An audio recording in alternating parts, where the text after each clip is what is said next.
Corona ने एक बार फिर दस्तक दे दी है। जयपुर में 2 पॉजिटिव केस आए हैं, जैसलमेर के अंदर 2 आए हैं और हमारे साथ इस वक्त हैं RUHS यानी Rajasthan university of health sciences के superintendent doctor Ajit Singh.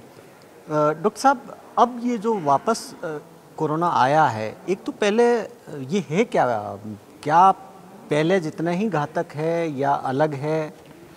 Basically corona जो पुराना हमारा अनुभव रहा है पूरे वर्ल्ड वाइड जो रहा है, जिसमें पूरी 3 वेव्स हमने ऑलरेडी देखी, जिसके अंदर डेल्टा वेरिएंट को लेके काफ़ी जो है पैनिक हुआ था और इसको पूरी तरह से वर्ल्ड वाइड एक महामारी का रूप दिया गया था। वर्तमान में जो कोविड ने फिर से दस्तक दी है, जो कि अब तक करीब 36 कंट्रीज़ में एंटर कर चुके हैं, और जो इंडिया की अगर हम बात करते हैं तो केरल से भी इसकी एंट्री हुई है। ओवरऑल राजस्थान परिप्रेक्ष्य के अंदर जैसलमेर और जयपुर के अंदर जो केसेस डायग्नोस हुए हैं, उनके अंदर भी ये जो नया वेरिएंट है JN.1, आइडियली ये वेरिएंट एक तरह से ओमिक्रॉन का ही सब वेरिएंट की कैटेगरी में है, और इसकी जो अभी तक की जो प्रेजेंटेशन है वो एक माइल्ड फॉर्म के अंदर हुई है, जिसके अंदर हल्का बुखार है, खांसी है, नाक से पानी छींके हैं, जिसको कि हम इन्फ्लुएंजा लाइक इलनेस का प्रेजेंटेशन मानते हैं। इसका रीज़न ये भी है कि कुछ तो ऑलरेडी वैक्सीनेटेड पॉपुलेशंस पूरे वर्ल्ड वाइड एग्जिस्ट कर रही है, साथ ही जो सब क्लिनिकल इन्फेक्शन हुआ है उसमें भी पूरी कम्युनिटी के अंदर वर्तमान में अभी भी हर्ड इम्यूनिटी एग्जिस्ट कर रही है।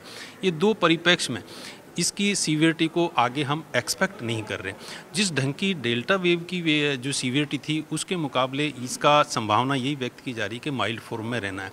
इसका दूसरा एविडेंस ये भी है, जिसको कि हम बार बार कहते हैं, कि केरल के अंदर और ऑल ओवर इंडिया के अंदर अब तक करीब 2304 केस डायग्नोस हुए हैं, और उनमें से 93% केसेस को होम आइसोलेशन से ही ट्रीट किया जा रहा है। तो आप ये कह सकते हैं कि इस वेरिएंट की जो प्रेजेंटेशन है उसमें कोई IPD की नीड नहीं आ रही है। IPD की नीड जो आ रही है, जिनको कि केवल ऑक्सीजन की नीड आ रही है, वो बहुत ही कम है, यानी कि 0.6% है इन केसों की। तो फिर भी कुछ डेथ्स का डॉक्यूमेंटेशन हुआ है। उनका रीज़न कुछ कोमॉर्बिड कंडीशंस जिन पेशेंट्स के अंदर, जो कैंसर के पेशेंट्स हैं, डायबिटीज़ है, हाइपरटेंशन है, क्रोनिक किडनी डिजीज़ है, क्रोनिक लीवर डिजीज़ है, ऑलरेडी जिन पेशेंट्स के अंदर ये ऐसी बीमारियां, क्रोनिक डिजीज़ एग्जिस्ट कर रही है, उनकी बॉडी इम्यूनिटी वीक है, उस वजह से इस वायरस का थोड़ा बहुत कहीं ना कहीं मॉडरेट टू सीवियर रूप देखने को मिल सकता है। अब क्योंकि राजस्थान के अंदर आपका जो हॉस्पिटल है वो एक तरह से रेफरल हॉस्पिटल की तरह, पूरे राजस्थान से केसेस यहाँ आते हैं। 2 चीज़ें, एक तो क्या अभी दोनों केस आए, क्या इनकी जीनोम सीक्वेंसिंग हो चुकी है और वेरिएंट की पहचान हो चुकी है? दूसरा, क्या तैयारी है आपके अस्पताल में? इनकी प्रोसेस है, जीनोम सीक्वेंसिंग की रिपोर्ट का वेट कर रहे हैं। मोस्ट प्रोबेबली आज शाम तक इनकी रिपोर्ट्स आने की संभावना है। साथ ही अगर तैयारी की अगर मैं बात करूं, तो जिस ढंग से तैयार थे हम कोविड की पहले की वेव्स में, आज भी स्टेट के डेडिकेटेड हॉस्पिटल के रूप में राज्य सरकार अगर डेडिकेट करती है RUHS को, तो हम पूरी तरह से तैयार हैं। वर्तमान में बेड स्ट्रेंथ की अगर हम बात करें तो 1000 की बेड स्ट्रेंथ आज भी हमारे पास एग्जिस्ट करती है, और उस 1000 में से 300 बेड का ICU आज भी हमारे पास as it is as a ready reckoner के रूप में अवेलेबल है। तो अगर मान लो इस डिजीज़ की कहीं सीवियरिटी देखने को मिलती है, जैसा कि हमें डेल्टा का अनुभव रहा है, जिसमें कि विदिन 7 डेज जो है हमारे ICU के अंदर फटाफट इतने सीवियर पेशेंट आ गए थे। उम्मीद कम है, लेकिन फिर भी अगर कोई ऐसी संभावना या ऐसी कोई कंडीशन डेवलप होती है, तो उसके लिए हम पूरी तरह से तैयार हैं। क्या कहेंगे इस वक्त आम आदमी क्या करे? काफ़ी कंफ्यूज है, उनको लगता है कि अब करना क्या चाहिए, एक जो डर का माहौल होता है।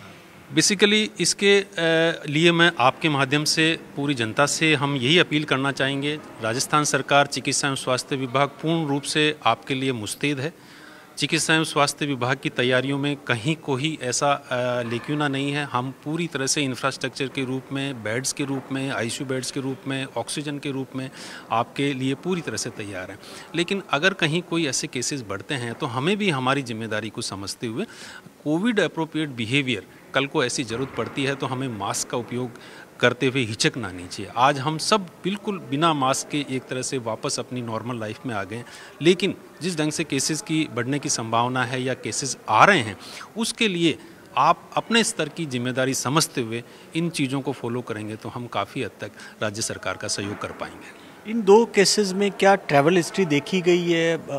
कहाँ से आ रहा है? बेसिकली ट्रैवल हिस्ट्री का जो एक कोविड की एक प्रोटोकॉल है, उसके अंदर पूरी ट्रैवल हिस्ट्री ये देखी गई है।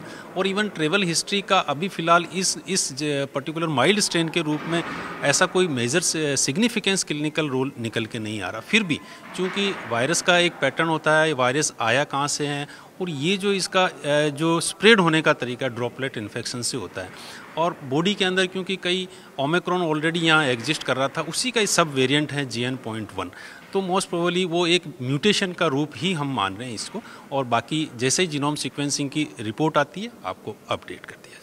बहुत बहुत शुक्रिया। तो डॉक्टर अजीत सिंह, क्योंकि बड़ी जिम्मेदारी है, अगर किसी तरीके की सीवियर कंडीशन आती है, लेकिन अस्पताल जिस तरीके से कह रहे हैं कि पूरी तरीके से तैयार है, अगर ऐसी कोई सिचुएशन आती है तो उसको हैंडल करने के लिए भी